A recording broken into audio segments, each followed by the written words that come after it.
Hey, what's up you guys, it's Dorothy and welcome back to my channel. In today's video, we're going to go into part 2 of the story of Hagar in chapter 1 of The Women of the Bible Speak by Shannon Bream. So let's get right into this video. This video is going to be talking about things in the Bible, and if you do not wish to continue watching me read about things in the Bible, you have every right to click off the video now. You have been warned. So Hagar ran to the wilderness, probably hoping to find some solution there or another path in life or some kind of escape. What she found instead was the angel of the Lord. The angel of the Lord found Hagar near a spring in the desert. It was the spring that is beside the road to Shur.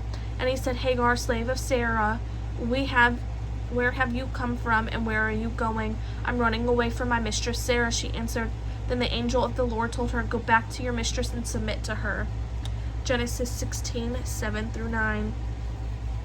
The first thing to note here is that if the angel of the Lord asks you where you're going, it's sure bet he already knows. But God always gives us an opportunity to be honest with him. Think about the first question God asks in the Bible: "Adam, where are you?" In much the same way, the angel here asked Hagar, inviting her to be honest, which she was, but God's answer was not an easy one. God told her to go back, to give up her hard-won freedom. How much Hagar must have wanted to shout no. The thought of going back must have been unbearable, and then came to the difficult words that none of us wants to hear: humble yourself. What a seemingly impossible, painful thing God was asking her. This is the first appearance of an angel of the Lord in the Bible, and this mighty angel doesn't come to a king or a priest, but to a pregnant slave girl who was alone and cowering in fear in the wilderness. She had no defender or encourager in this world, and yet the God of heaven wanted Hagar to know that he saw and heard her in distress. The angel tells her that the Lord has heard of your misery, Genesis 16:11. This must have been astonishing news for more than one reason. For one thing, Hagar was not of Abraham's family.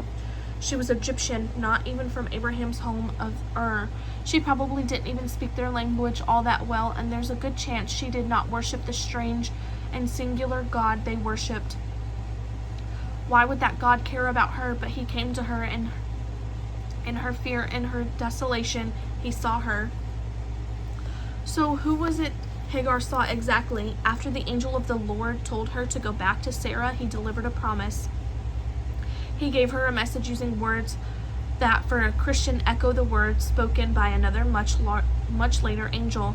"You are now pregnant and you will give birth to a son. You shall name him Ishmael." Genesis 16:11.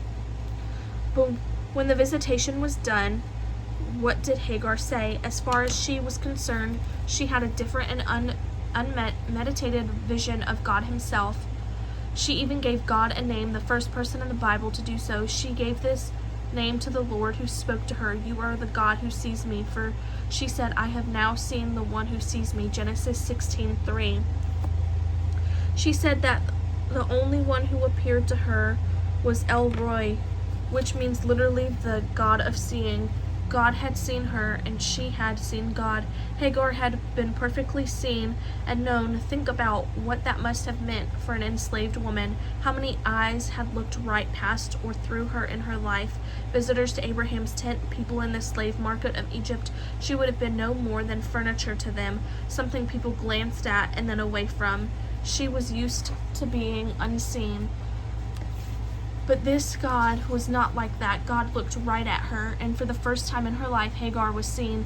An experience like that might have made it possible for her to go back to Sarah. Once you have looked into the eyes of God and seen him looking back at you, even the impossible can't seem doable. In the passage just before this one, God appears to Abraham and seals his covenant with him. The Bible tells us that God came to him in a vision, and that Abraham heard the voice of the Lord, Genesis 15:1. Their covenant was sealed, but in Hagar's case, God appeared and offered his love and compassion. He gave her what she likely wanted and needed most: someone to see her as she truly was. The knowledge of that God stayed with Hagar in her second trial too, a time when the power of his words must have served as some comfort. When things went from bad to worse, after Sarah was finally granted her child and Isaac was 3 years old, Hagar was sent away in a more formal sense, the Bible's language suggesting a deliberate action that may have stripped away Hagar's identity and her inheritance and likely her hope. It did her no good that she was the mother of Abraham's firstborn son. Once again, the father of her child failed to defend her. Abraham had God's assurance that Hagar and Ishmael would be fine, but the Bible doesn't tell us if he shared that assurance with Hagar. She was sent off into the punishing desert with bare minimum of supplies, and it wasn't enough to sustain 2 of them. Hagar was quickly out of options. When the water in the skin was gone, she put the boy under one of the bushes. Then she went out and sat down about a bow shot away, for she thought, I cannot watch the boy die.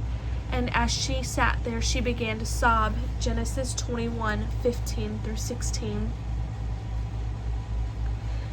In one of the most heart-tendering passages in Scripture, Hagar acknowledges that watching her son's death will be the final grief she cannot bear.